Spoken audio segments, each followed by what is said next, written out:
नमस्कार दोस्तों, स्वागत है आप सभी का हमारे भक्ति सागर चैनल आप पर। सभी का दिन मंगलमय और सुखमय हो, इसी कामना से शुरू करते हैं संपदा माता की कथा।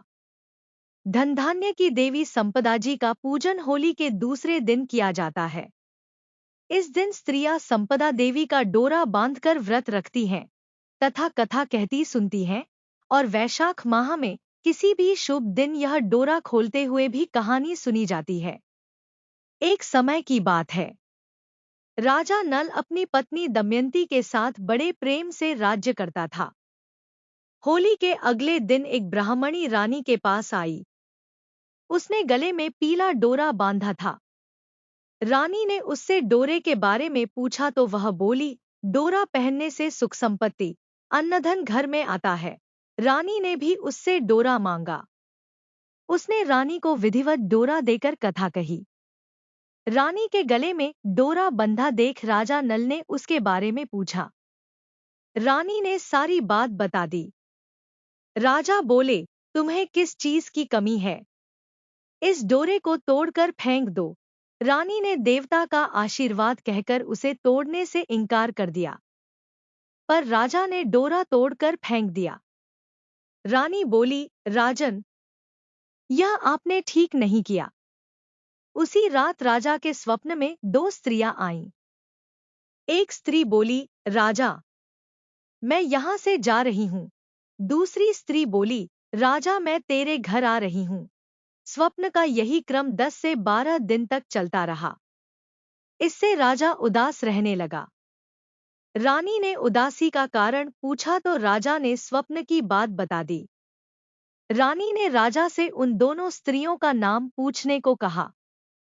तब राजा ने उनसे उनके नाम पूछे तो जाने वाली स्त्री ने अपना नाम लक्ष्मी तथा आने वाली स्त्री ने दरिद्रता बताया। लक्ष्मी के जाते ही सब सोना चांदी मिट्टी हो गया।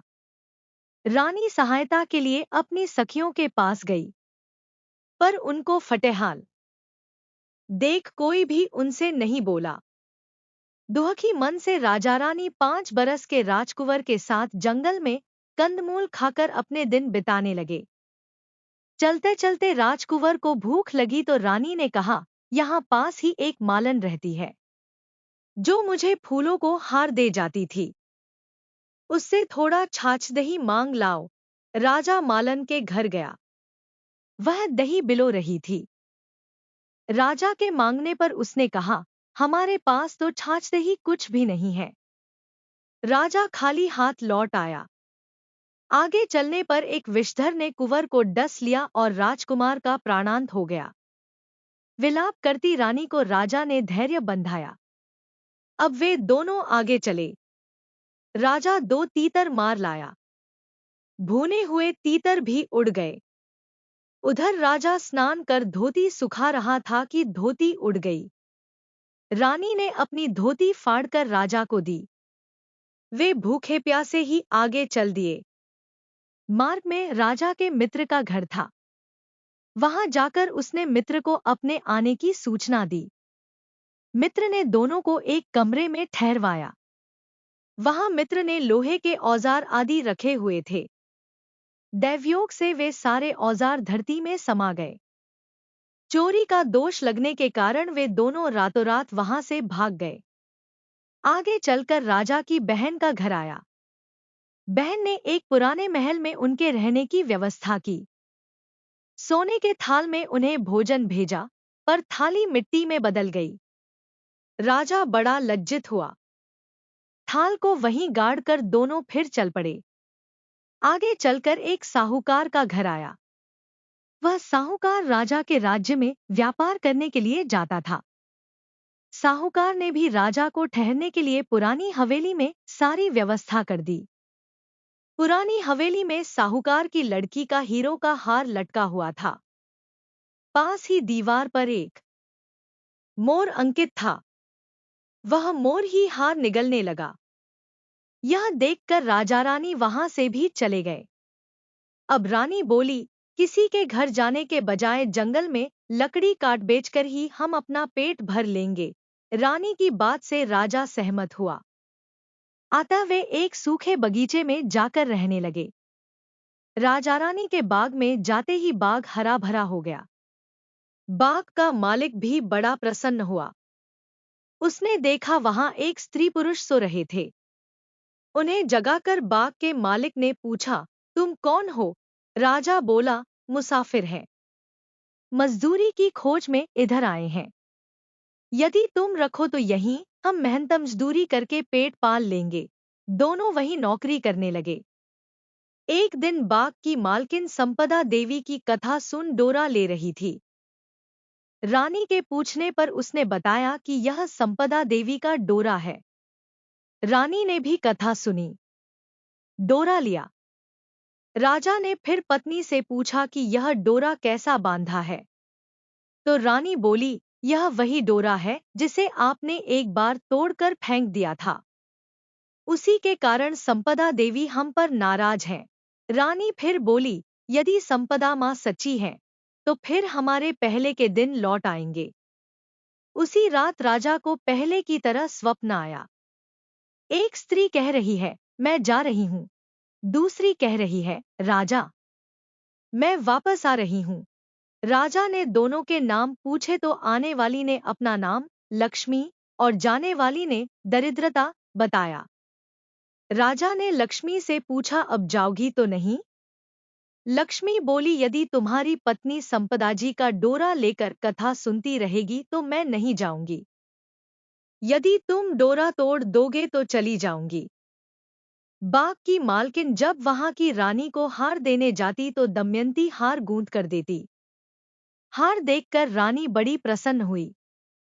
उसने पूछा कि हार किसने बनाया है? तो मालन ने कहा, कोई पति पत्नी बाग में मजदूरी करते हैं, उन्होंने ही बनाया है। रानी ने मालन को दोनों परदेसियों के नाम पूछने को कहा। उन्होंने अपना नाम नलदमयंती बता दिया। मालन दोनों से क्षमा याचना करने लगी। राजा ने उससे कहा, इसमें तुम्हारा क्या दोष है? हमारे दिन ही खराब थे। अब दोनों अपने राजमहलों की तरफ चले। राह में साहूकार का घर आया। वह साहूकार के पास गया। साहूकार ने नई हवेली में उनके ठहरने का प्रबंध किया तो राजा बोला, मैं तो पुरानी हवेली में ही ठहरूंगा। वहां साहूकार ने देखा दीवार पर चित्रित मोर नौलखे हार उगल रहा था। साहूकार ने राजा के पैर पकड़ लिए। राजा ने कहा, दोष तुम्हारा नहीं, मेरे दिन ही बुरे थे। राजा आगे चलकर बहन के घर पहुंचा। बहन ने नए महल में ही रहने की जिद की। पैरों के नीचे की धरती खोदी तो हीरों से जड़ित थाल वहां से निकल आया। राजा ने बहन को वह थाल भेंट स्वरूप दिया। राजा आगे चल मित्र के घर पहुंचे तो उसने नए मकान में ठहरने की व्यवस्था की, पर राजा पुराने कमरे में ही ठहरा। वहीं मित्र के लोहे के औजार मिल गए। आगे चले तो नदी किनारे जहां राजा की धोती उड़ गई थी वह एक वृक्ष से लटकी हुई थी। वहां नहा धोकर धोती पहने राजा आगे चला तो देखा कि कुंवर खेल रहा है।